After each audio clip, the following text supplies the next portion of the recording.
আজকের ক্লাসে তোমাদের সকলকে স্বাগত।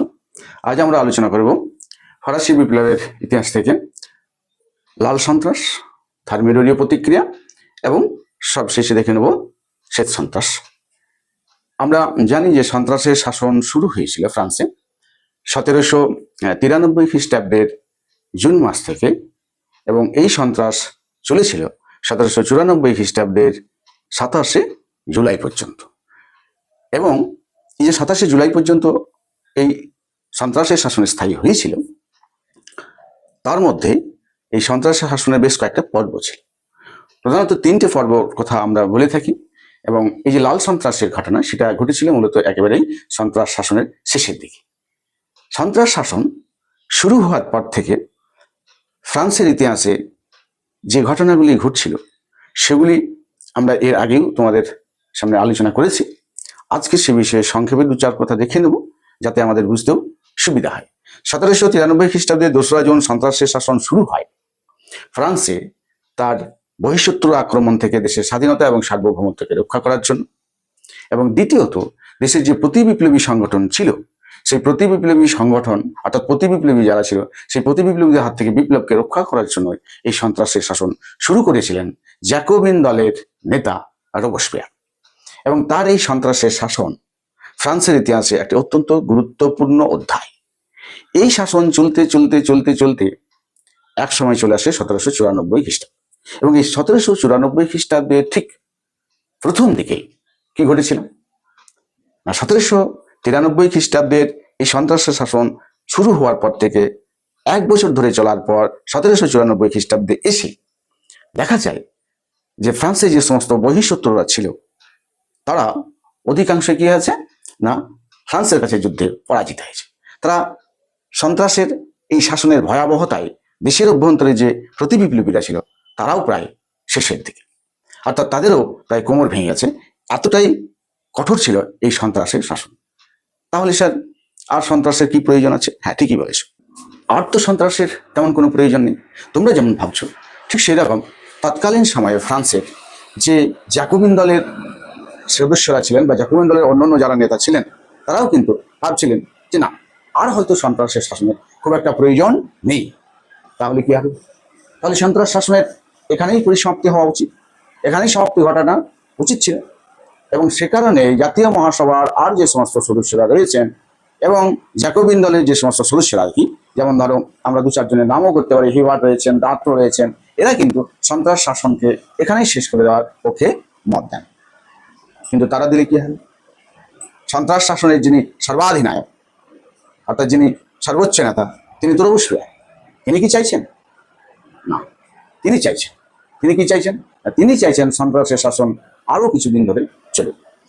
স্বভাবতই জ্যাকোবিন দলের মধ্যে দুটো গোষ্ঠী হয়ে গেল। একদল চাইছে সন্ত্রাসের শাসন দীর্ঘতর হোক, আরেক দল চাইছে না, সন্ত্রাস শাসন যে কারণে শুরু করা হয়েছিল সেই যে কারণগুলি ছিল সেগুলি আর এখন সক্রিয় নয়, সুতরাং সন্ত্রাসের শাসন প্রয়োজন। এই যে চরম মতভেদ, এই মতভেদ থেকে রোবসপিয়ার তার নিজের মতটা প্রতিষ্ঠিত করার জন্য বিরোধীদের কি করলেন না, বিরোধীদের গ্রেপ্তার করে গিলোটিনে হত্যা করলেন। এই ঘটনাটি ঘটে 1794 খ্রিস্টাব্দের মার্চ এবং এপ্রিল মাসে। এই মার্চ এপ্রিল মাসে রোবসপিয়ার তার নিজের দলের নেতাদের কি করলেন, গিলোটিনে হত্যা করলেন তার এই শাসন অর্থাৎ সন্ত্রাসের শাসনটাকে দীর্ঘতর করার জন্য। রক্তপিপাসু এই রোবসপিয়ার এরপরে শুরু করলেন আরো ভয়ঙ্কর এক সন্ত্রাসের শাসন। এবং শেষ পর্যন্ত এই সন্ত্রাস শাসনটা চলতে চলতে আরো 2-3 মাস তিনি নিয়ে যান, ভয়াবহ আকার ধারণ করে সন্ত্রাসের মাত্রা। 1794 খ্রিস্টাব্দের 27 জুলাই তার গ্রেপ্তারের পূর্ব পর্যন্ত তিনি এই সন্ত্রাস শাসনটাকে চালিয়েছেন। তাই ফ্রান্সের ইতিহাসে এই 1794 খ্রিস্টাব্দের এপ্রিল মাস থেকে 1794 খ্রিস্টাব্দের 27 জুলাই পর্যন্ত সন্ত্রাসের যে ভয়াবহ শাসনকাল, সেই শাসনকালটিকে কি বলা হয়? লাল সন্ত্রাস বলা হয়। তাহলে আমরা বুঝে নিলাম যে লাল সন্ত্রাস ঠিক কোন সময় থেকে কোন সময় পর্যন্ত। আমরা একটু বোর্ডে লিখে নিই, তাতে তোমাদের সুবিধা হবে। আশা করি লাল সন্ত্রাস ঠিক কাকে বলে সেটা তোমরা বুঝতে পেরেছ, তাই তো? নিশ্চয়ই পেরেছ। হ্যাঁ, তা দেখে নিই, আমরা লিখে নিলাম লাল সন্ত্রাস।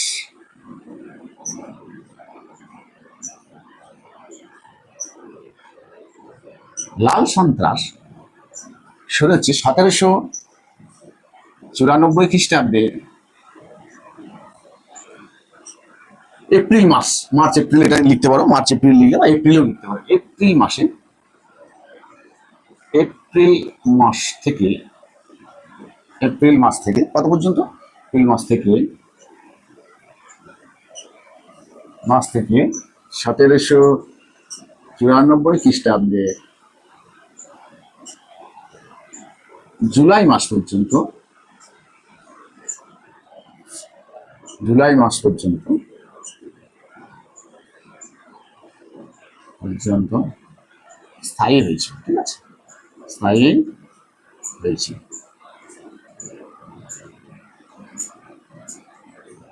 এই সময় পর্বে কি হয়েছিল সেটা আমরা একটু দেখে নেব।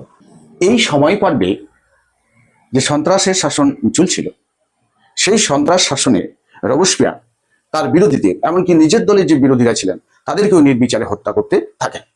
1794 খ্রিস্টাব্দের জুন মাসে, 1794 খ্রিস্টাব্দের 10ই জুন, কি পাশ করা হয়? একটা আইন পাশ করা হয়, তার নাম হচ্ছে পেইরিয়াল আইন। এই রিয়াল আইন।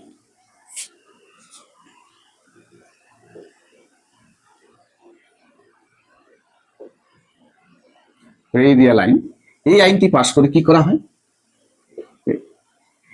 এই আইন পাশ করে রবসপিয়ার তার সন্ত্রাসের মাত্রাকে আরো বাড়িয়ে দিলেন। আমরা লিখে নিই, আইন পাশ করে পাশ হওয়ার ফলে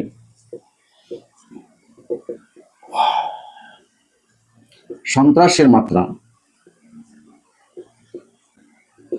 মাত্রা চরম আকার ধারণ করে, চরম আকার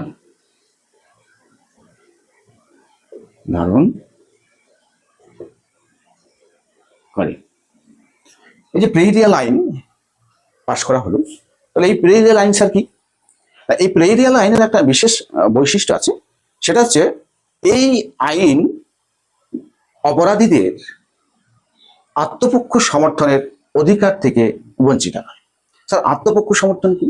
না, আত্মপক্ষ সমর্থন হচ্ছে একটা অধিকার যেখানে অপরাধীরা, অর্থাৎ অপরাধী হিসেবে যারা চিহ্নিত হয়েছে, যাদেরকে অভিযুক্ত করা হয়েছে, তারা এখনো প্রমাণিত হয়নি অপরাধী হিসাবে, সেই অভিযুক্তরা তাদের আইনি সহায়তা নিতে পারতেন।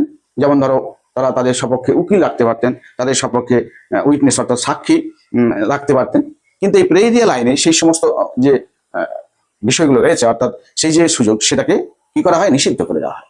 ফলে আইনসভার অর্থাৎ জাতীয় মহাসভার যে সদস্যরা ছিলেন, তা সে যে দলেরই হোক, জ্যাকোবিন দলেরই হোক, বা জিরোন্ডিন দলের হোক, বা তৃতীয় সম্প্রদায়ের প্রতিনিধি হোক, বা মধ্য যে যে আমাদের এই মধ্যমপন্থী দল ছিল সেই সময় ফ্রান্সে, তাদের যে সমস্ত সদস্যরা, তারাও কিন্তু এই আইনের ফলে আত্মপক্ষ সমর্থনের অধিকার থেকে বঞ্চিত হন। স্বাভাবিকভাবেই তাদের মনে একটা ঘোর আশঙ্কা তৈরি হয় যে হয়তো তারাও এরপর থেকে আর মৃত্যুদণ্ডকে কি করতে পারবে না, আটকাতে পারবে না। তাই তাদের মধ্যেও একটা দারুণ ভয়ঙ্কর ভীতি কাজ করছিল এই সময় থেকে। তাহলে সন্ত্রাসের মাত্রা এই সময় চরম আকার ধারণ করে এবং রোবসপিয়ারের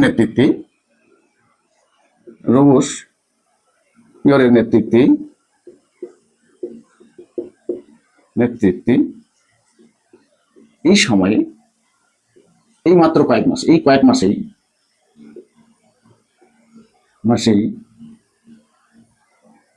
প্রায় 5,000 প্রায় 5,000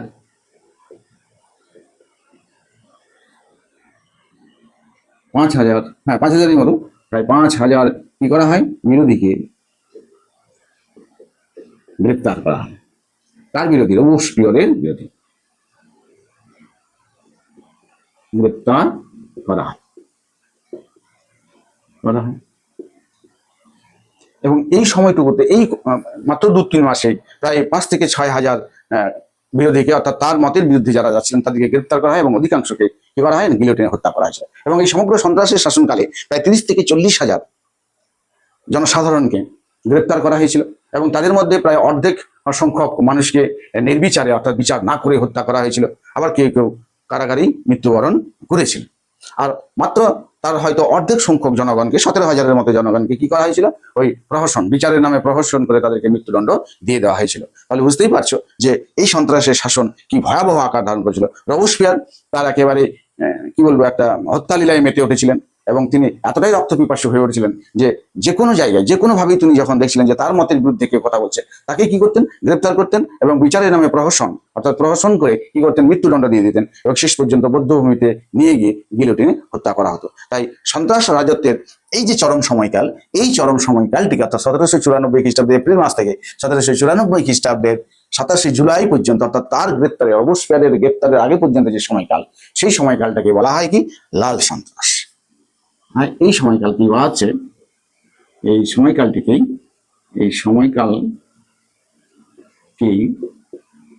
বলা হয় কি, বলা হয় লাল সন্ত্রাস। লাল সন্ত্রাস বা রেড টেরর।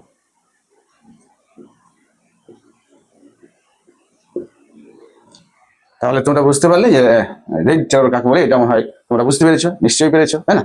তো এরপরে দেখে নেবো আমরা, তোমাদের এখন মনে প্রশ্ন হতে স্যার, রবসপিয়ার ছিলেন দোর্দণ্ড প্রতাপ, একদম রক্তপিপাসু সর্বাধিনায়ক সন্ত্রাসের, তাকে আবার গ্রেপ্তার করলো কি? গ্রেপ্তার করলোই বা কেন? এই গ্রেপ্তারের পরিণতি বা কি হয়েছিল? হ্যাঁ, এই প্রশ্ন নিয়েই, অর্থাৎ এই প্রশ্নের উত্তর নিয়ে আমাদের পরবর্তী আলোচনা। সেই আলোচনাটা কি না, সেই আলোচনাটা হচ্ছে থার্মোডোরিয়ান প্রতিক্রিয়ায়। কি দেখবো? থার্মোডোরিয়ান প্রতিক্রিয়া। লিখে নি, বা থার্মিডোরিয়ান প্রতিক্রিয়াও বলা হয়। আমরা লিখেছি থার্মিডোরিয়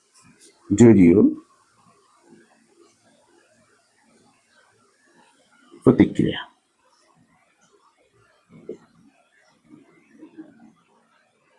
এই থার্মোদলীয় প্রতিক্রিয়াটা কি?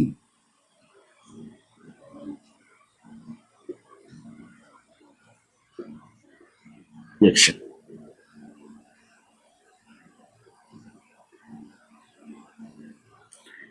তাহলে দেখে নাও থার্মিডোরীয় প্রতিক্রিয়া। হ্যাঁ, যে প্রশ্নগুলো তখন তোমাদের মনে জাগছিল সেটা হচ্ছে যে রবসপিয়ারকে কেন গ্রেপ্তার করা হয় এবং গ্রেপ্তারের পরিণতি বা ঠিক কি হয়েছিল। রবসপিয়ার একজন সর্বাধিনায়ক, ফ্রান্সের সন্ত্রাস শাসনের সর্বাধিনায়ক, তাকে গ্রেপ্তার করা হলো, কেন করা হলো? খুব ভালো প্রশ্ন, কিন্তু আমরা দেখে নিই তার উত্তরটা। এই যে লাল সন্ত্রাসের শাসনকাল চলছে, বিশেষ করে প্রেরিয়াল যে আইন, সেই আইন পাশ হওয়ার পর ফ্রান্সের জাতীয় মহাসভার যে সদস্যরা ছিলেন তারা আতঙ্কগ্রস্ত হয়ে পড়েছিলেন। এটা তোমাদের আগেই বলেছি, তাই না? বুঝতে পেরেছো নিশ্চয়ই। সেই যে আতঙ্কগ্রস্ত বিরোধীরা, তারা তাদের নিজের জীবন বাঁচানোর জন্য, এমনকি জ্যাকোবিন দলের যে সমস্ত অন্য সমর্থকরা ছিলেন, যারা মূলত এই রবসপিয়ারের খুব একটা কাছের লোক ছিলেন না, তারাও আতঙ্কগ্রস্ত হয়ে পড়েন।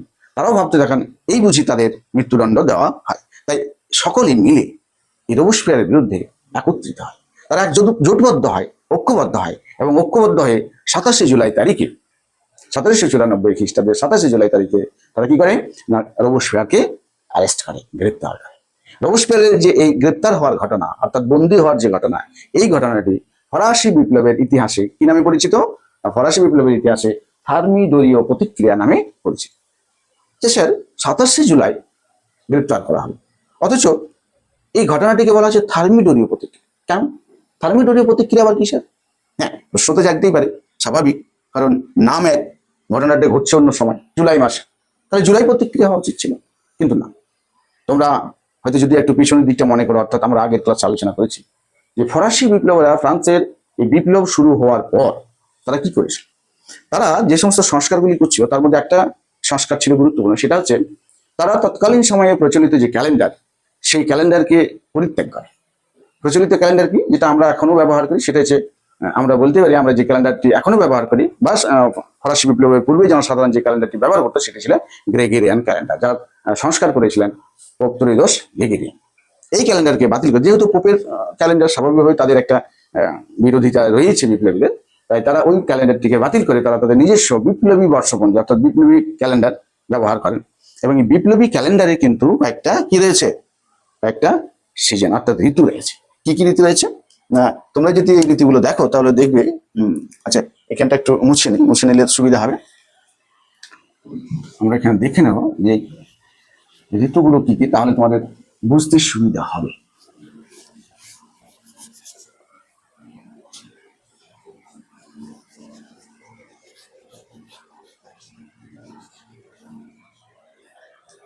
বিপ্লবী ক্যালেন্ডার বা বিপ্লবী বর্ষপঞ্জিতে 4টি ঋতু ছিল। একটা হচ্ছে অটাম, আমাদেরও রয়েছে, তাই না? আরেকটা আছে উইন্টার, সেটা আমাদেরও রয়েছে, সবগুলোই রয়েছে। স্প্রিং, আরেকটা রয়েছে সামার, ওদেরটা সামারটা হচ্ছে সিসি।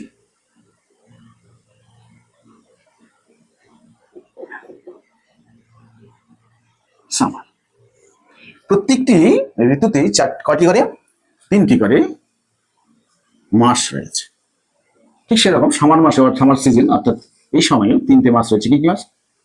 সামার সিজনের প্রথম মাসটা হচ্ছে মেশিডোর। দ্বিতীয় মাসটা কি? দ্বিতীয় মাসটা হচ্ছে থার্মিডোর।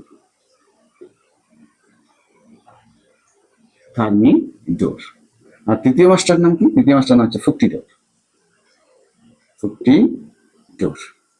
এই থার্মিডোর মাসের 9 তারিখ, এই 9 তারিখ কি ছিল? জুলাই মাসের 27 তারিখ।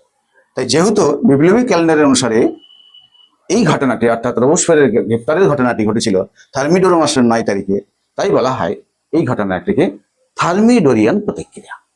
বোঝা গেছে নিশ্চয়ই? অবশ্যই বুঝতে পেরেছ। তারপরে তাহলে আমরা একটু লিখে নিই, থার্মিডোরীয় প্রতিক্রিয়া কাকে বলা হয়? না, 1794 খ্রিস্টাব্দে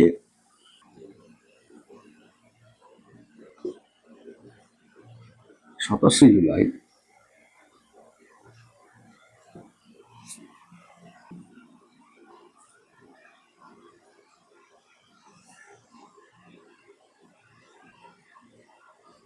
সন্ত্রাস শাসনের নায়ক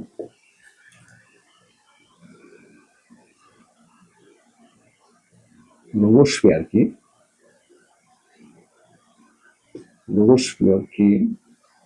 কি করা হয়? গ্রেপ্তার করা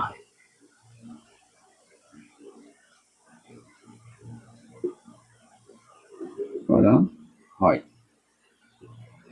বিপ্লবী ক্যালেন্ডার অনুসারে বা বিপ্লবী বর্ষপঞ্জি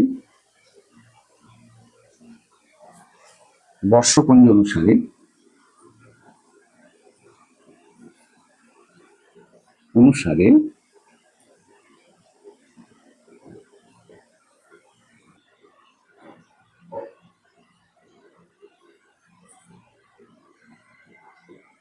মাসের 9 তারিখ বা থার্মিডোর মাসে ঘটেছিল বলে লিখতে পারো।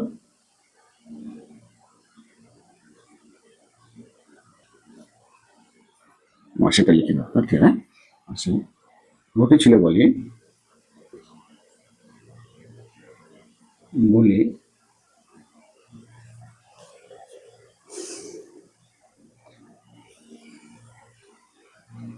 এই ঘটনাটিকে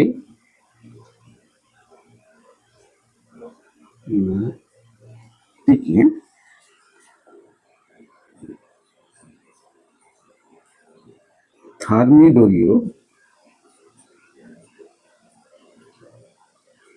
প্রতিক্রিয়া বলা হয়।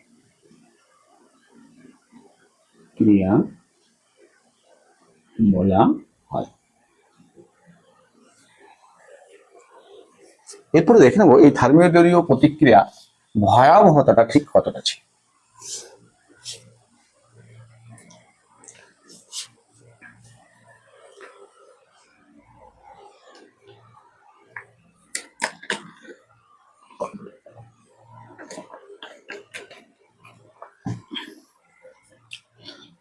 যেহেতু এই থার্মোডোরীয় প্রতিক্রিয়ার পর ফ্রান্সের যে জাতীয় মহাসভা, সেই জাতীয় মহাসভায় 3য় শ্রেণীর বুর্জোয়ারা আবার ক্ষমতায় ফিরে আসে।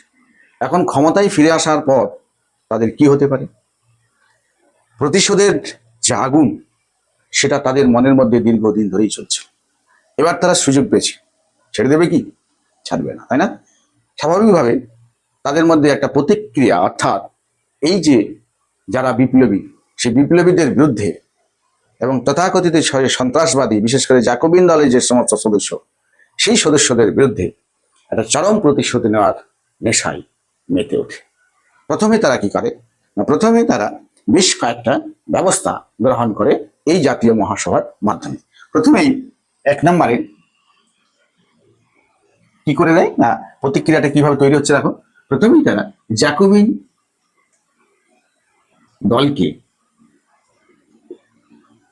দলকে নিষিদ্ধ ঘোষণা করে, অর্থাৎ বাতিল করে দেয়।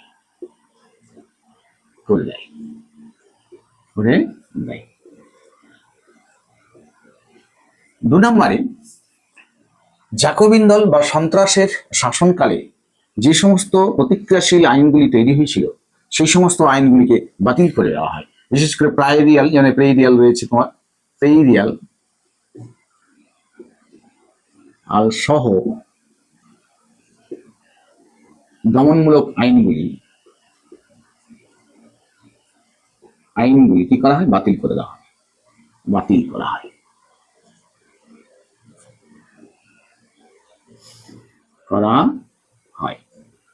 এই সমস্ত আইনগুলি বাতিল করে দেওয়া হয়। 3 নম্বরে কি করা হয়? সর্বোচ্চ মূল্যের আইনটা, সর্বোচ্চ মূল্যের যে আইন ছিল তা বাতিল করে দেওয়া, বাতিল করা হয়।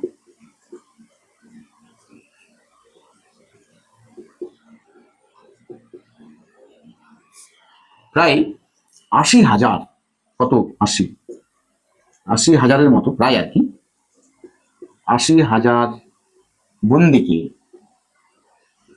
কি করা হলো? মুক্তি দেওয়া হলো বা মুক্ত করা হলো, মুক্ত করা হয়।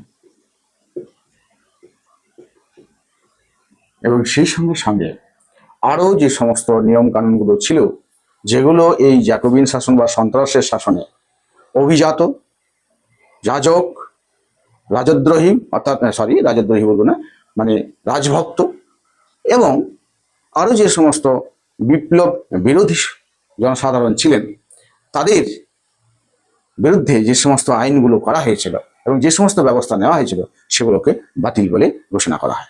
স্বাভাবিকভাবে ফলস্বরূপ কি হয় না, যারা দেশ ছেড়ে পালিয়ে গিয়েছিলেন বা যারা দেশেই ছিলেন কিন্তু নিষ্ক্রিয় অবস্থায় ছিলেন, তারা আবার কি হলেন? সক্রিয় হয়ে উঠলেন। এবং সক্রিয় হয়ে ওঠার পর তাদের মনের মধ্যে যে প্রতিশোধের আগুন, সেটাই চলে উঠল। স্বাভাবিকভাবে এই তৃতীয় শ্রেণীর বুর্জোয়া জনগণ একেবারে নিম্নবর্গের মানুষকে অস্ত্রশস্ত্রে সজ্জিত করে একটা গুন্ডা বাহিনীতে তৈরি করে দেয় এবং তাদেরকে লেলিয়ে দেয় এই জ্যাকোবিনদের পিছন।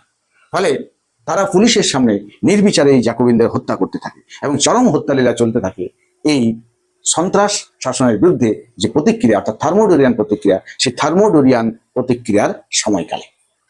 তাই এই সময়কালটিকে কি বলা হয় না, এই সময়কালটিকে বলা হয় থার্মোডোরীয় প্রতিক্রিয়ার কাল। এবং এই থার্মোডোরীয় প্রতিক্রিয়ার কালে জ্যাকোবিন শাসনের বা জ্যাকোবিনদের দ্বারা প্রচলিত লাল সন্ত্রাসের পাল্টা সন্ত্রাস হিসাবে যে শাসন ব্যবস্থা এই বুর্জোয়ারা বা তৃতীয় সম্প্রদায়ের মানুষ চালু করেছিলেন এই সময়ে, বা বুর্জোয়া সম্প্রদায় চালু করেছিলেন এই সময়ে, সেটাকেই বলা হয় কি? শ্বেত সন্ত্রাস। তাহলে আমরা পেয়ে গেলাম ঠিক শ্বেত সন্ত্রাস কাকে বলা হয়, তাই না? আমরা একটু দেখে নেব, একটু মুছে নি।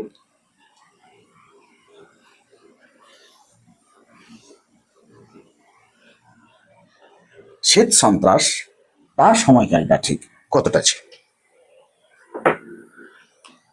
শ্বেত সন্ত্রাস বা হোয়াইট টেরর, শ্বেত সন্ত্রাস, যাকে আমরা কি বলছি? হোয়াইট টেরর বলছি। এই শ্বেত সন্ত্রাসের সময়কালটা শুরু হয়েছিল রোবসপিয়ারের গ্রেপ্তারের পর থেকে। 27শে জুলাই 1794 খ্রিস্টাব্দে রোবসপিয়ারকে কি করা হয়? গ্রেপ্তার করা হয়। এবং গ্রেপ্তারের পর 28শে জুলাই তাকে গিলোটিনে হত্যা করা হয়েছে। এবং এই 28শে জুলাই তাকে হত্যা করার পর থেকে ফ্রান্সে শুরু হয়ে যায় লাল সন্ত্রাসের বিরুদ্ধে একটা আরেক ধরনের সন্ত্রাস, প্রতিশোধের সন্ত্রাস, সেটাই হচ্ছে শ্বেত সন্ত্রাস। তাহলে শুরু হচ্ছে এই 27 জুলাইয়ের পর, অর্থাৎ 27 জুলাই, 27 জুলাই অবশ্যই 1794 খ্রিস্টাব্দে 27 জুলাই এই সন্ত্রাসটা শুরু হচ্ছে। শ্বেত সন্ত্রাস চলছে কত পর্যন্ত? চলেছিল 1795 খ্রিস্টাব্দের অক্টোবর মাস পর্যন্ত। অক্টোবর মাস পর্যন্ত 1795 খ্রিস্টাব্দ, অর্থাৎ এই শাসনকালটাও প্রায় 14-15 মাস ধরে স্থায়ী হয়েছে। এই শাসনকালে, অর্থাৎ এই সন্ত্রাসের যে শাসনকাল, সেই সন্ত্রাসের শাসনকালে সবচেয়ে বড় যে ঘটনাগুলি ঘটেছিল সেগুলি আমরা একটু একটু করে দেখে নেব, যে শ্বেত সন্ত্রাসের শাসনে ঠিক কি ঘটেছিল স্যার। শ্বেত সন্ত্রাসের শাসনকালে স্বাভাবিক ঘটনা, একটা প্রতিশোধের নেশা মেতে উঠেছিল, যে বুর্জোয়ারা তারা প্রতিশোধ নেওয়ার জন্য হাজার হাজার জাকোবিয়ানদের হত্যা করছেন, এরকম একটা ঘটনা। আর কি হচ্ছিল না, সুযোগ সন্ধানে যে সমস্ত অভিজাত এবং যাজকরা ছিলেন, যারা জীবন বাঁচিয়ে বাইরের দেশে চলে গিয়েছিলেন এবং যারা দেশের মধ্যেই ছিলেন এতদিন নিষ্ক্রিয়, তারা সক্রিয় হলেন। বিদেশের গুলো কি করলেন, তারা আস্তে আস্তে দেশে ফিরে আসার ব্যবস্থা করলেন বা দেশে ফিরে আসতে থাকলেন। এইভাবে তারা দেশে ফিরে আসতে থাকে এবং দেশের তাদের যে ধন সম্পদ ছিল সেগুলি সব পুনরুদ্ধার করতে থাকে। এইভাবে এই সন্ত্রাসের শাসনকালটা চলার পর কিছুদিন পরে যারা বিদেশে ছিলেন তাদের মধ্যে রাজভক্ত ছিলেন, অভিজাত ছিলেন, যাজক ছিলেন, আর তার সঙ্গে সঙ্গে ছিলেন সেই সমস্ত রাজ্য, অর্থাৎ ফরাসি যে রাজা ষোড়শ লুই, তার সন্তান কিন্তু কারাগারে অল্প বয়সে শিশু অবস্থাতে মারা যান এবং তার বংশধর অষ্টাদশ লুই তিনি বিদেশে ছিলেন। তিনি এই সময়ে দেশে ফিরে আসার চেষ্টা করেন। ভ্যারোনা নামক স্থান থেকে তিনি কি করলেন, তিনি একটা ঘোষণা করলেন এবং সেই ঘোষণায় কি করলেন, তিনি না পুরাতন তন্ত্রকে আবার ফিরিয়ে আনার একটা প্রতিশ্রুতি তিনি ফরাসি জনগণকে দিলেন। এই প্রতিশ্রুতি ঘোষণা করার ফলে তৃতীয় শ্রেণীর যে বুর্জোয়া সম্প্রদায়, যারা এখন এই ফরাসি জাতীয় মহাসভায় ক্ষমতায় রয়েছেন, তাদের মনে একটা আশঙ্কার মেঘ তৈরি হলো। তারা হয়তো ভাবলেন যে পুরাতন তন্ত্র যদি আবার ফ্রান্সে প্রতিষ্ঠিত হয় তাহলে তাদের অধিকার ঠিক সুরক্ষিত থাকবে না। তাই তারা তো কি বললেন না, তারা তড়িঘড়ি একটা সংবিধান এই সময়ে রচনা করে দিলেন। কিন্তু সেই সংবিধানে ফ্রান্সের যে একেবারে সর্বহারা সাঁকুলের জনগণ, তাদের কিন্তু কোনো স্বার্থের প্রতিফলন এই সংবিধানে ছিল না। স্বাভাবিকভাবেই তারা একটা পরিকল্পনা করছিলেন কিভাবে তারা এর প্রতিবাদ করবেন। অবশেষে ফ্রান্সের যে জাতীয় রক্ষী বাহিনী ছিল, সেই জাতীয় রক্ষী বাহিনীর সহযোগিতা নিয়ে তারা 1795 খ্রিস্টাব্দে কি করলেন না, ফ্রান্সের জাতীয় সভা অর্থাৎ জাতীয় মহাসভা আক্রমণ করে। এবং এই জাতীয় মহাসভা আক্রমণ তারা যখন করে, তখন জাতীয় মহাসভাকে তারা ঘেরাও করে রাখলেন। জাতীয় সুরক্ষা অর্থাৎ জাতীয় রক্ষী বাহিনীর 30,000 সৈন্য সহ এই সাঁকুলের এবং নিম্ন শ্রেণীর জনগণ, সর্বহারা জনগণ, তারা ঘেরাও করে রেখেছে জাতীয় মহাসভা। এই যে তৃতীয় শ্রেণীর একেবারেই নিম্নবর্গের মানুষ, সর্বহারা সাঁকুলের, তাদের যে এই উত্থান, এই উত্থানটাকে ফরাসি বিপ্লবের ইতিহাসে কি বলা হয়, ভ্লাদিমিরের উত্থান বলা হয়। এবং এই ভ্লাদিমিরের যে উত্থান, অর্থাৎ ভ্লাদিমিরের উত্থানের ফলে ফ্রান্সের যে জাতীয় মহাসভা আক্রান্ত হয়েছে, তাই জাতীয় মহাসভাকে রক্ষা করার জন্য ফরাসি সেনাবাহিনী অগ্রসর হয় এবং ফরাসি সেনাবাহিনীর 5,000 সৈন্য তৎকালীন সময়ে নেপোলিয়নের নেতৃত্বে এই 30,000 সৈন্যের জাতীয় রক্ষী বাহিনী এবং সাঁকুলদের মিলিত আক্রমণকে কি করেন, পরাজিত করেন। এবং এই যুদ্ধে জয়লাভের ফলে ফ্রান্সের ইতিহাসে এক নতুন সেনানায়কের আবির্ভাব ঘটে। এই আলোচনার পর ফ্রান্সের লাল সন্ত্রাস, থার্মিডরীয় প্রতিক্রিয়া এবং সন্ত্রাস শাসনের শেষ পর্বে যে শ্বেত সন্ত্রাস, তার প্রতিবাদী সন্ত্রাস হিসেবে শ্বেত শাসনের আবির্ভাব, সে সম্পর্কে আমরা আলোচনা করলাম। আশা করছি তোমরা বুঝতে পেরেছো, নিশ্চয়ই পেরেছো, তাই না?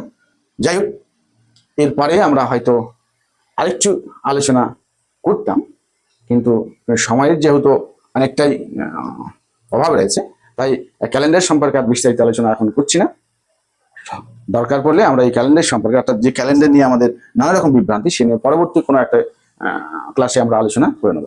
তাহলে আজকের ক্লাস এই পর্যন্ত।